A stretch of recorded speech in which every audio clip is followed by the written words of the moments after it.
What's up, Keto Kings and Queens? I had to come on here and let you all know that I am so thankful for all of your support. I woke up this morning to over 20,000 plus of you, and that makes me so happy. I'm so grateful that you're finding things that you love, and I want to keep providing more for you. So I thought it was time for me to come on here and finally introduce myself formally. For all of my friends and all of my new friends, my name is Trin, and here's my journey.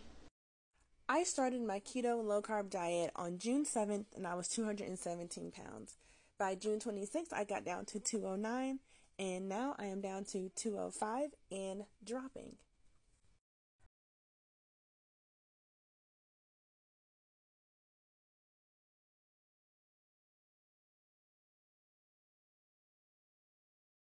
I started the keto diet last year one time and I did not stick with it. I only lasted about 2 weeks.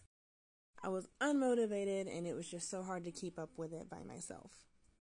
After having my second child, I could not get away from being between 217 and 225. All I can ever see are my flaws, my stretch marks, my cellulite. And I was ready to just make a change. For being able to provide this content for you and to receive the feedback that I have, I am humbled. I love you all. Come join me on my new Facebook page and let's connect. I can't wait to see you there.